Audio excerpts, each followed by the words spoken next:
The nursing home was deserted by this time of night. The halls were empty, offices were locked, and the lights were off. Tom liked the change.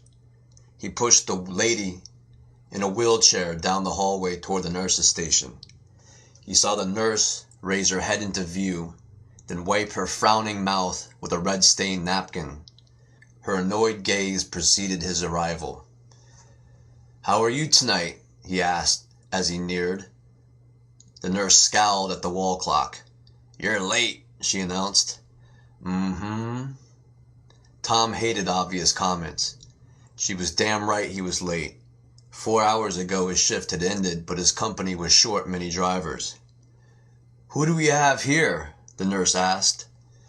Tom looked down at the paper they had sent along with the patient. "You really should get to know the patient's name," the nurse scolded him. During the week, Tom would pick up anywhere from 100 to 150 people, most of which never said a word. The nurse glared at him. "It's your job, you know." "Oh, all right. What's her name, then?" Tom asked. The nurse paused. She seemed almost amazed. Her gaping eyes grew phenomenally larger. She snatched the paperwork out of his hand and scanned the page ferociously. "Hello, Mrs. Avery. How was your road trip?" she asked, bringing her 200 pounds to her full 5-foot stature. Mrs. Avery stared at the nurse. "She's in room 218B. That's by the window," the nurse directed Tom. "My shift ended 4 hours ago," he said, and walked back down the hall. At first he hadn't understood her obsessive anger, but now some of it had rubbed off on him. Tom walked out of the sliding glass door and looked left across the parking lot. A dark blue van with a handicap sticker on the side and tinted windows was pulling out. It was Med Bridge Services, a transport company from a different city. Tom was always glad to see them, especially in the last month when everyone had quit and the amount of calls had doubled for the remaining drivers of Renton Ambulance. It was one less call that he would have to do. They're also out late, thought Tom, and wondered what they were doing, because everything usually closed at 5. "Watch where the hell you're going." Tom felt an elbow grind into his stomach as an electric wheelchair buzzed past. The man had shot out of nowhere, glided quickly through the automatic doors, and disappeared from sight. He was probably a resident from the nursing home, insane with dementia.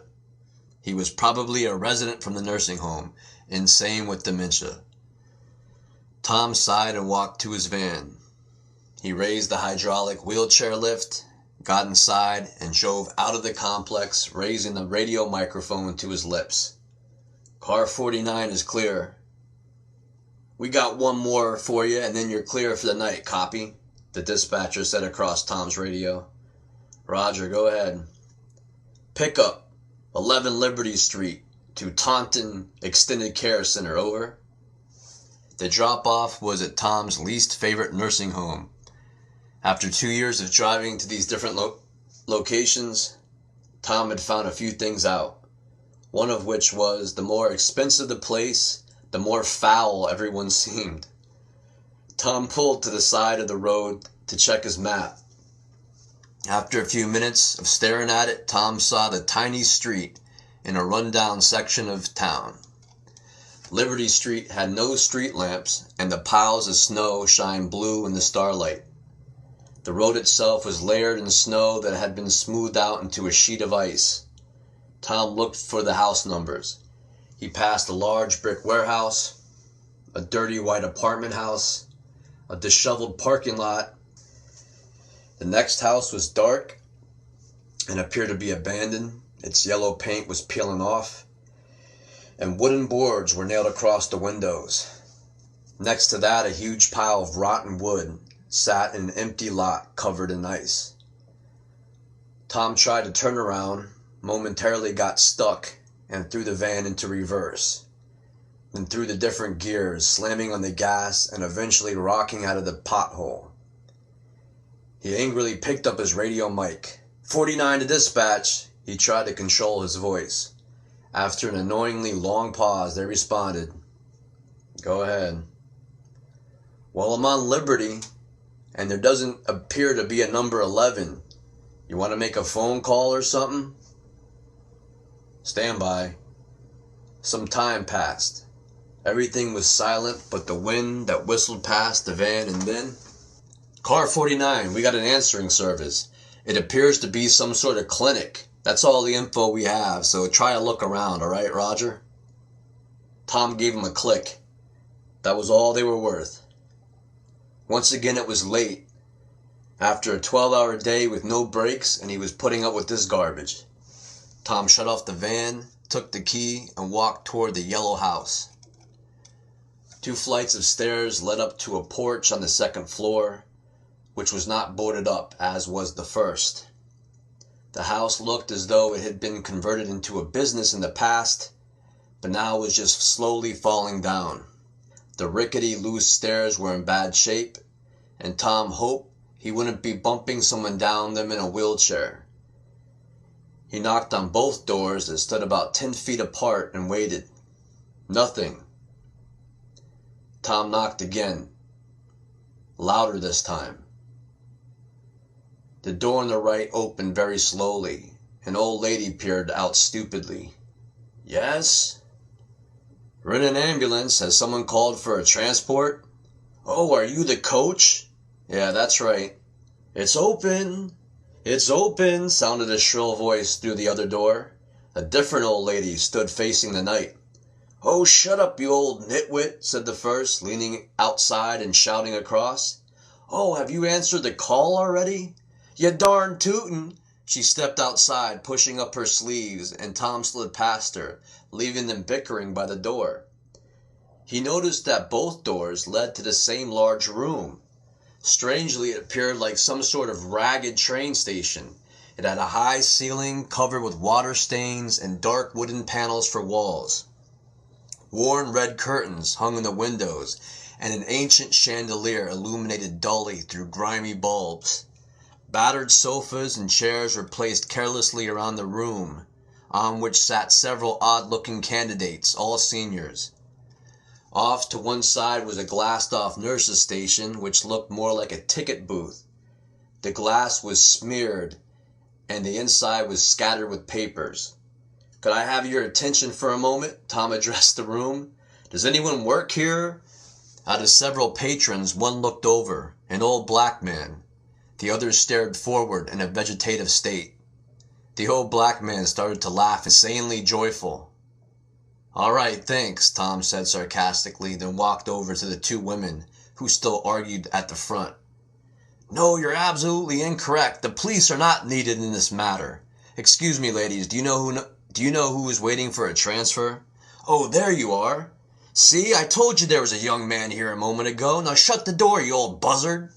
The other made a face and slammed her door. "She thought someone was playing a fiendish trick." No trick. I'm from Renton Ambulance, and I'm supposed to transport someone. This is 11 Liberty Street, correct?" "Yes, this is 11 Liberty Street, but no one is going anywhere." "Well, my mistake. They sent me to take someone to Taunton Care Center.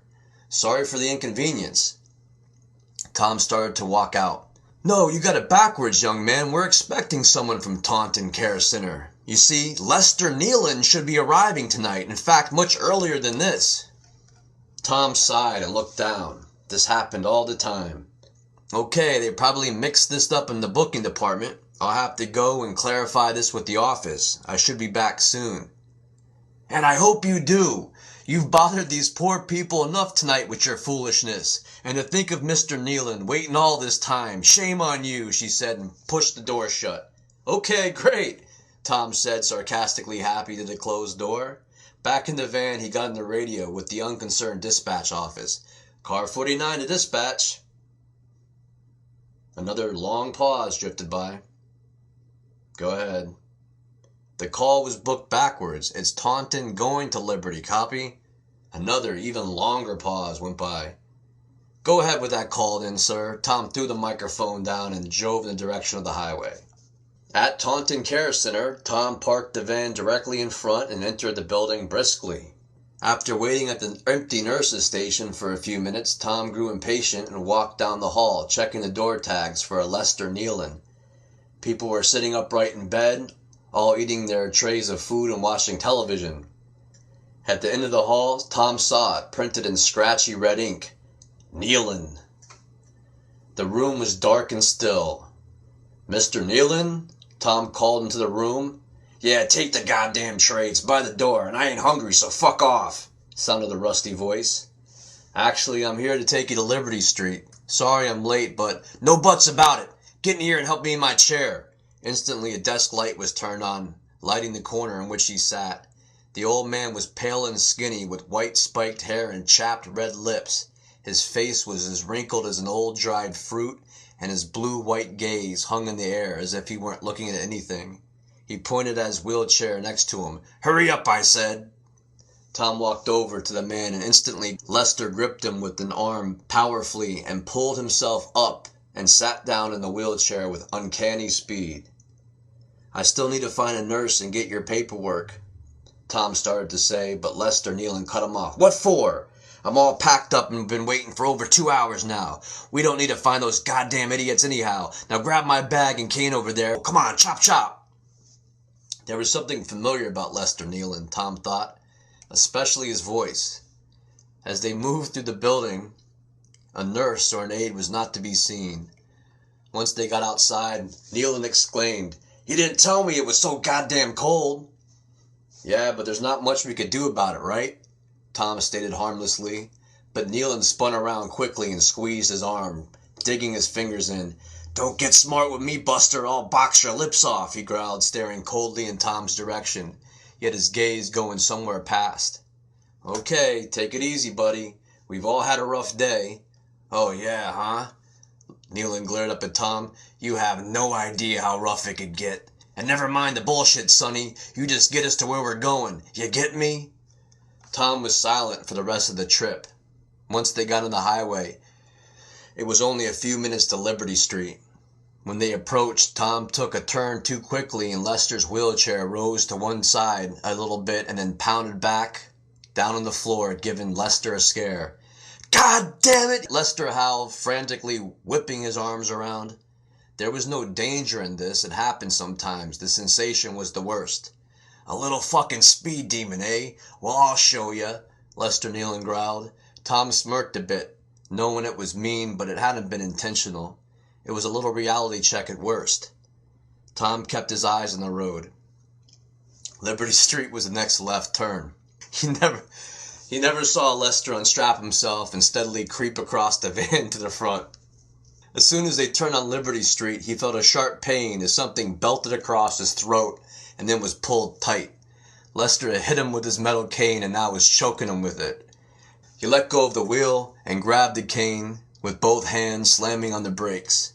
The old man was strong, didn't lose his grip, and headbutted Tom when they both shot forward. Tom's head hit the steering wheel, and the van veered into a snowbank. The last thing Tom saw was the window cracking like a spiderweb. When Tom came to, the smell of ammonia stung his nose. A medic leaned in, shining his penlight into his eyes, and asked him a series of questions. "What year is it? Who is the President of the United States? What city is this?" Tom answered all the questions before asking one of his own.